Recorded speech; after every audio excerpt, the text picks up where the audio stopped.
आज मैं similarity of triangles पर क्वेश्चन करने जा रहा हूँ। ये क्वेश्चन लिखा गया है जिसमें 3 पार्ट हैं। E and F are points on the sides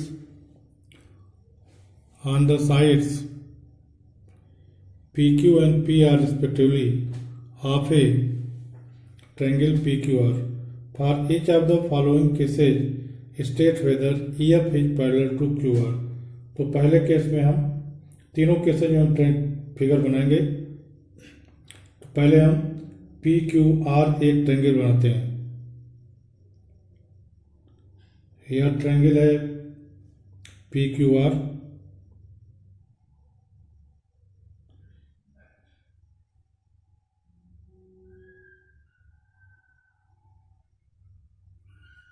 PQR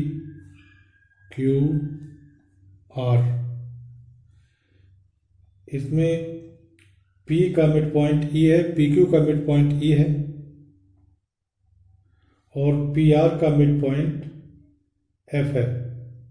यह F है।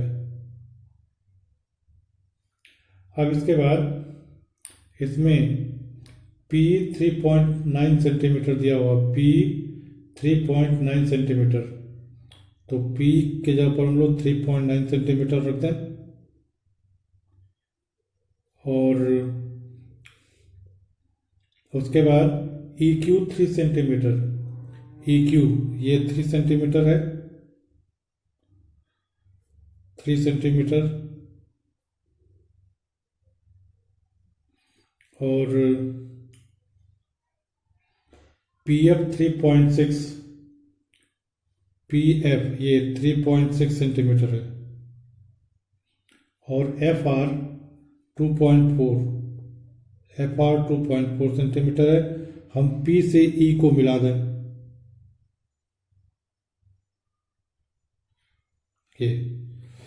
तो हम इस ट्रायंगल में हम निकालते हैं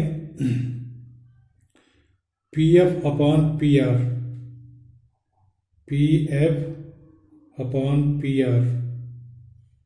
तो PF की वैल्यू 3.6 है और PR की वैल्यू 2.4 है। इसको हम काट दें 12 से, तो 12 3 जा डेसिमल कट जाएगा और 12 2 जा 24, 3/2 आ गया। अब इसके बाद हम निकालेंगे P upon EQ, PE upon EQ। तो P 3.9 है और EQ की वैल्यू 3 है। तो इसको हम काट देंगे तो हो जाएगा 1.3 अपॉन 1। 3 से काट 3 1 जा 3, 3 1 जा 3, 3 का नहीं। तो इस तरह से क्या हो गया, hence PF upon PR is not equal to P upon EQ। Hence EF is not parallel to, EF is not parallel to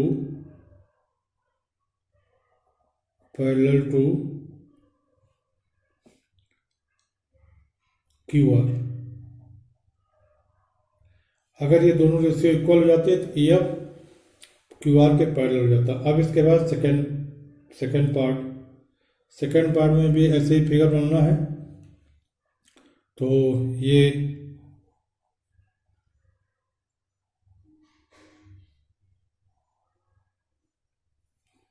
PQR,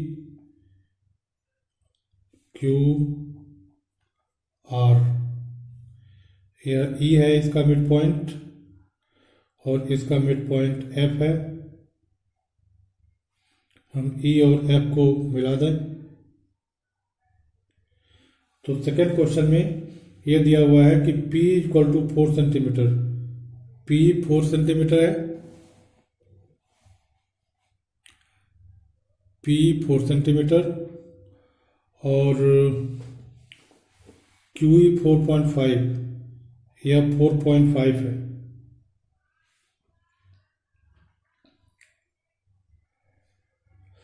और पी एफ 8 सेंटीमीटर है, P F 8 centimetre and F R की value 9, F R की value 9 है। तो इसमें भी हम वही रेशियो निकालते हैं, P F upon P R, P F upon P R. तो पी एफ की वैल्यू है 8, P F upon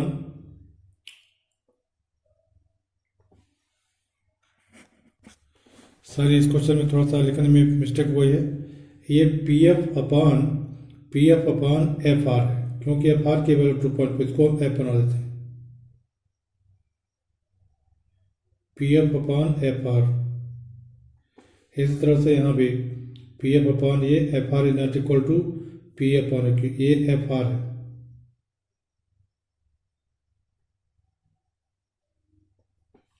P F upon Q. इसी तरह से यहाँ भी P F upon F are,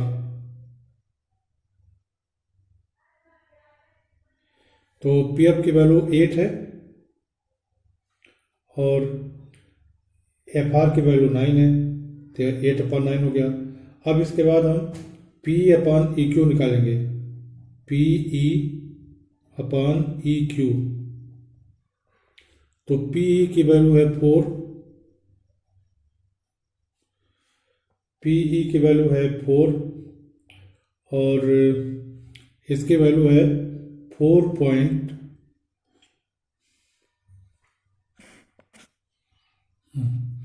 और ई क्यू की वैल्यू 4.5 है। इसको हम लिख सकते हैं 10 से मल्टीप्लाई कर दें तो 40 अपॉन 45 हो जाएगा, 40 अपॉन 45। अब इसको काट दें, 5 8 जा 40 और 5 9 जा 45, hence P F upon F R is equal to P upon E Q, hence we have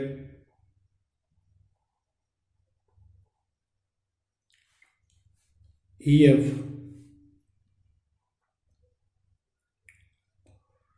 is parallel to QR, EF is parallel to QR। अब इसके बाद हम थर्ड पार्ट करेंगे।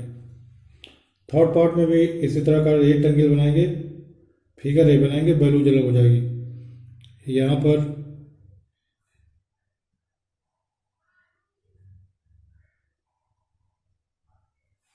P Q R, P Q का mid point ई है और P R का F है,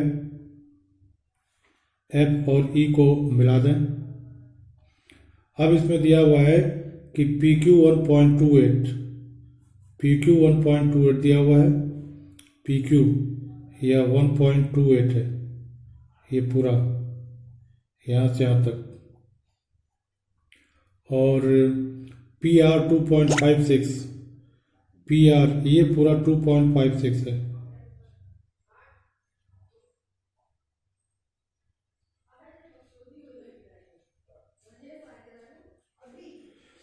और पी की वैल्यू 0.18, पी की वैल्यू 0.18 और पी एफ की वैल्यू है 0.36, 0.36। तो इसमें हम ऐसे निकालेंगे P F upon P R, P F upon P R, P F upon P R. तो पी एफ की वैल्यू 0.36 है, 0.36 और पी आर की value 2.56, 2.56।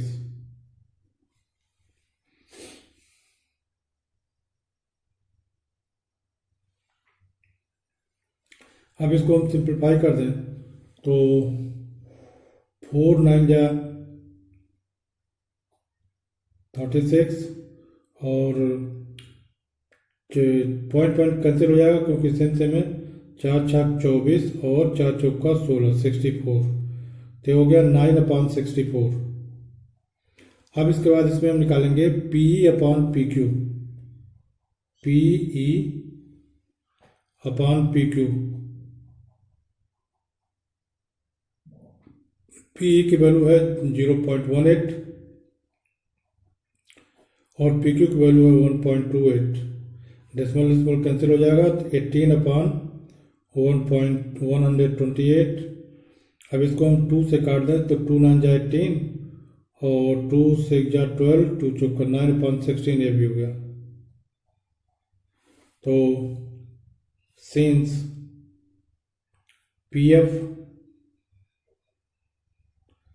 PF/PR is equal to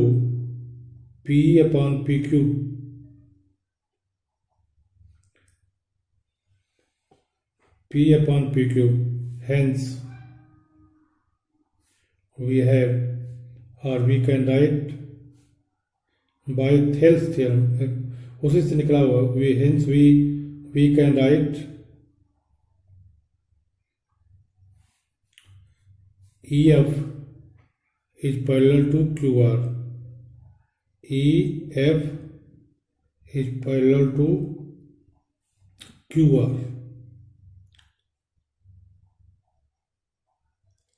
तो इस तरह से ये तीनों पार्ट हो गए। मैं समझता हूँ कि आप सब लोग समझ गए होंगे। इसके बावजूद अगर किसी को कोई प्रॉब्लम है, कोई दिक्कत है, तो कमेंट बॉक्स में कमेंट कीजिएगा, मैं उसको फिर से एक्सप्लेन कर दूंगा। Thank you.